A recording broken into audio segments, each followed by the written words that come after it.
Rotary ক্লাবের বয়স খুব বেশি না। রোটারি ক্লাব এভারগ্রিন পাবনার বয়স 2.5 বছর চলতেছে।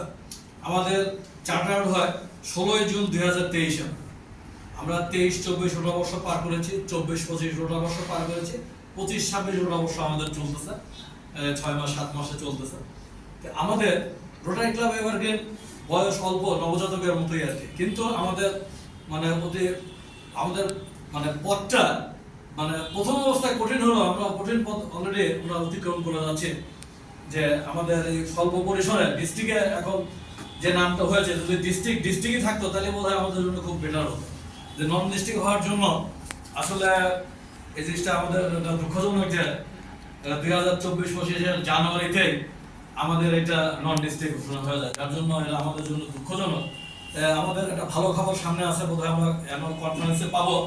সেটা হচ্ছে যে আমাদের এই নন ডিস্ট্রিক্ট বোধহয় ডিস্ট্রিক্ট ঘোষণা হবে। আমাদের কান্ট্রি কোঅর্ডিনেটর পিডিজি ইশতিয়াক আবিদুজ্জামান উনি বলে গেছেন যে আমরা একটা সুখবর পাবেন। আমরা যেন এই সুখবরের আশায় আমরা কনফারেন্সে যাবো, যারা রেজিস্ট্রেশন করেছি। যাই হোক, এবার দিনের যাত্রার আরেকটু কথা বলে রাখি। যখন আমরা পেটসের ট্রেনিং এর টাকা জমা দিই, অ্যানুয়াল কনফারেন্সের টাকা জমা দিই, যখন টাকাটা আটকে গেল তখন আমি প্রেসিডেন্ট ছিলাম। এই প্রেসিডেন্ট থাকা অবস্থায় ডিস্ট্রিক্টে আমি সরাসরি, যেহেতু আমাদের ডিস্ট্রিক্টের দায়িত্ব ছিল হচ্ছে আশিস ঘোষ, ডিস্ট্রিক্ট 64 কলকাতা, আমি সরাসরি ওনাকে একটা মেইল করি আর কপি দিয়ে দিই। এখানকার যতগুলো পিডিজি ছিল সবাইকে একটা করে কপি দিই, অন্তত 6 জনকে কপি দিয়েছি। এবং পেটসের যিনি চেয়ারম্যান ছিল, অ্যানুয়াল কনফারেন্সের যিনি চেয়ারম্যান ছিল, সবাইকে সিসি দিয়েছি।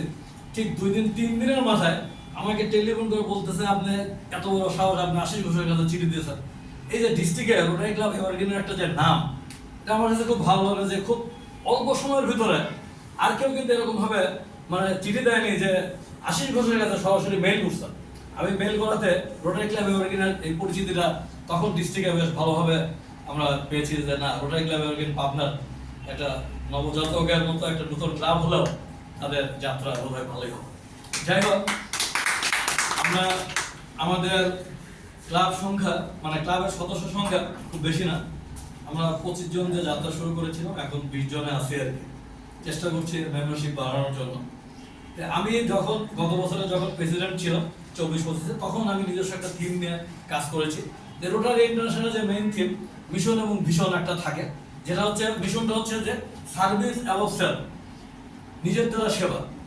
এটা আমরা বিভিন্ন যে কোনো পেশায় থাকি না কেন, সেই পেশাকে আমরা যাতে নিজের মতো করে যাতে আশপাশে যারা আছে তাদেরকে যদি সেবা দিতে পারি, তবে হবে আমাদের সার্থকতা। এটা হচ্ছে রোটারির মিশন। আর ভিশন উদ্দেশ্যটা হচ্ছে কি, এই সেবাকে সামনে রেখে আমাদের পারিপার্শ্বিক যেরকম মানুষের শিক্ষা, বাসস্থান, চিকিৎসা বা পারিপার্শ্বিক কোনো দুর্গত এলাকার অবস্থার উন্নতি করা, এগুলো যদি আমরা বাস্তবায়ন করতে পারি, তাদের আমাদের অর্থনৈতিক সহযোগিতা করে, তাহলে সেটা আমাদের হচ্ছে উদ্দেশ্য, সেটা আমাদের একটা ভীষণ এটা রোটারি ইন্টারন্যাশনাল যেহেতু একটা মহৎ উদ্যোগ, সেই মহৎ উদ্যোগকে আমরা সামনে রেখে রোটারি ক্লাব এভারগ্রিন যাত্রা শুরু করেছে। আমি প্রেসিডেন্ট হিসাবে গত বছর আমি যে ভোকেশনাল সার্ভিস নিয়ে কাজ করেছিলাম, যে আমি পাবনাতে যারা আছেন বিভিন্ন সংগঠনের সাথে বা আমাদের ক্লাবের যে কোনো একটা অনুষ্ঠান পরিচালনা করতে একটা কনভেনার আমরা নিয়োগ করি, বা কলেজের বিভিন্ন যে টিচার যিনি মোটামুটি একটা অবস্থানে আছেন, বা সাংবাদিকতায় যিনি পাবনাতে প্রেস ক্লাবের সভাপতি আছেন বা সর্বোচ্চ রক্তদান করেছেন এরকম আছে, আমি চেষ্টা করেছি তখন থেকে আমার এই ভোকেশনাল অ্যাওয়ার্ডের পক্ষ থেকে আমি তাদেরকে সম্মাননা দিতে। কারণ আমি এটা বিশ্বাস করি, একজনকে সম্মাননা দিব, তার জীবদ্দশায় তাকে সম্মাননা দিব, যে সে যেন দেখে যেতে পারে যে হ্যাঁ, আমি এই কাজটা করছি, এই কাজের জন্য আমাকে আজকে রোটারি ক্লাব আমাকে সম্মাননা দিয়েছে। এই থিম নিয়ে আমি কাজ করে যাচ্ছি।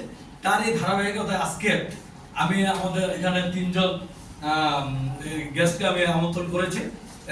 সেটা আপনাকে বলেছি যে 3 জনকে আমরা তাদের স্বক্ষেত্রে কর্মের জন্য আমাদেরকে সম্মাননা দিব। আর যেহেতু আমাদের ক্লাব অ্যাসেম্বলি, আমরা যাদেরকে গেস্ট স্পিকার হিসেবে এখানে দাওয়াত করেছি, তারা রোটারি সম্বন্ধে আপনাদেরকে বলবেন, যদি কোনো প্রশ্ন থাকে তাদের কাছে রাখবেন। তাতেই হবে আমাদের এই আজকের অ্যাসেম্বলির সার্থকতা। এই বলে আমার বক্তব্য শেষ করছি। আসসালামু আলাইকুম।